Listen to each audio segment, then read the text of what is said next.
Welcome back to my YouTube channel. So hey guys, again I'm here the Hindu editorial. So यहाँ पे आप देख सकते हैं द हिंदू के एडिटोरियल के साथ एक बार फिर से मैं आप सभी के साथ उपस्थित हूँ। तो चलिए डिस्कस करते हैं आज के एडिटोरियल के बारे में, क्या है खास आज के एडिटोरियल में, और जानने की कोशिश करते हैं कि हमारे के एग्ज़ाम के पॉइंट ऑफ व्यू से क्या क्या चीज़ें यहाँ पे इंपॉर्टेंट है।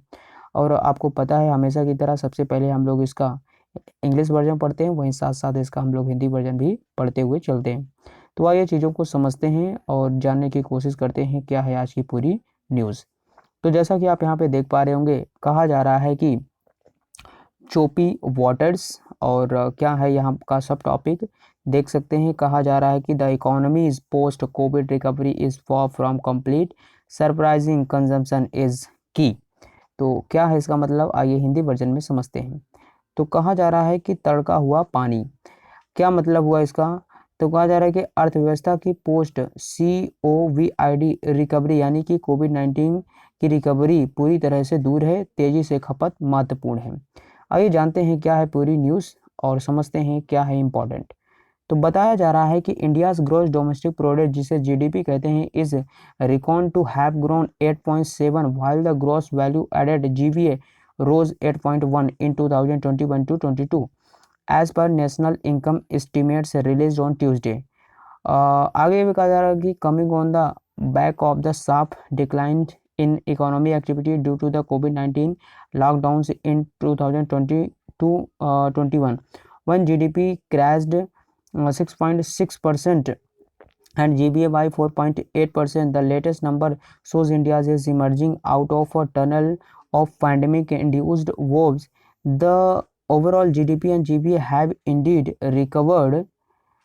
Yes, आगे देख सकते हैं, recovered from pre-pandemic levels but only just by 1.5 and 2.9 respectively. Remember that growth had already been on steady decline through 2019 to 20, even before the lockdowns of 2020, with GDPs growing just 3.7. The government assertion that the data establish a full economic recovery is not entirely true. For one, it is not a V-shaped recovery with GVA from job creating sectors. Trade and hotels still 11.3 below 2019 to 20 low levels. तो आइए देख लेते हैं क्या यहाँ पे बताया जा रहा है, क्या हमें हिंदी वर्जन में समझना है।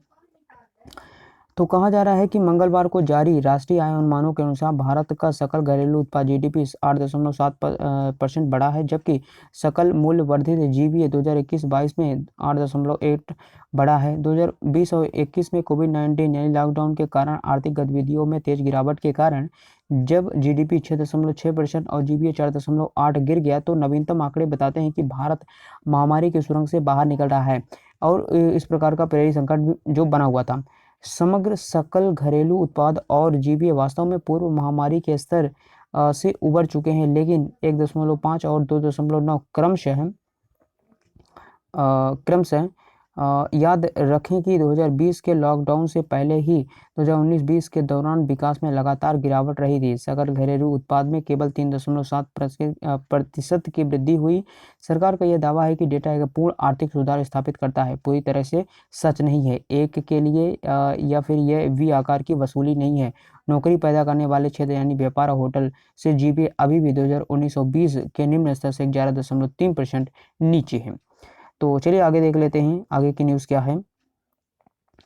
अब आगे यहाँ पे बताया जा रहा है कि manufacturing lifted the industry GVA growing 9.3 from 2019 to 20 levels, but there are cracks on the front. The January to March 2022 quarter यानी कि quarter of 2021 to 22 recorded a 0.2% contraction year on year. Overall GDP growth slipped to a 4-quarter low of 4.1 in quarter 4, down from 5.4 in quarter 3, evoking backs of 2019 to 20 slowdown and raising concerns about the trajectory going forward.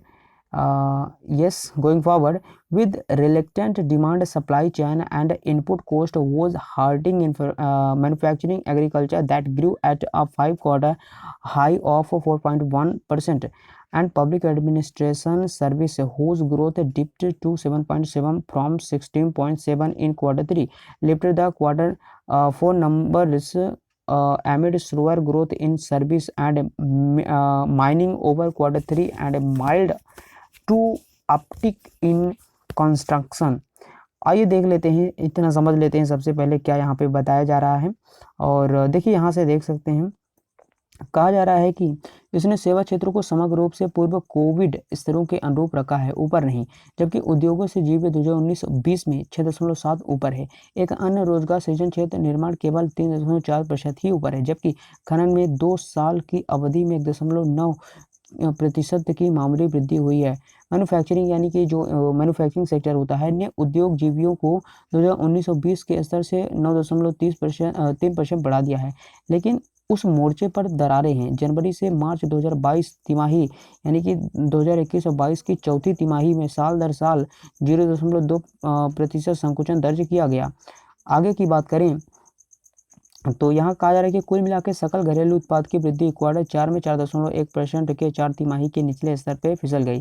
Q3 में 5.4 से नीचे 2019-20 की मंदी के flashback को उजागर करती है और आगे बढ़ने के बारे में चिंताओं को बढ़ाती है। आगे अगर वहीं पे बात करें तो यहाँ पे यह भी कहा गया कि अनिश्चित मांग के साथ आपूर्ति श्रृंखला और इनपुट लागत के कारण विनिर्माण कृषि जो कि 4.1% की 5/4 उच्च वृद्धि हुई है और सार्वजनिक प्रशासन सेवाओं जिनकी वृद्धि Q3 में 16.7 से बढ़कर 7.7 तक गिर गई, ने Q4 को उठा लिया है। तीसरी तिमाही से सेवाओं और खनन में धीमी वृद्धि और निर्माण में मामूली 2% की वृद्धि के बीच की संख्या देखी जा सकती है। चलिए आगे की न्यूज़ देख लेते हैं। यस, यहाँ तक हो चुका है, 1 मिनट देख लेता हूँ मैं थोड़ा सा। Okay so 1 minute. ओके,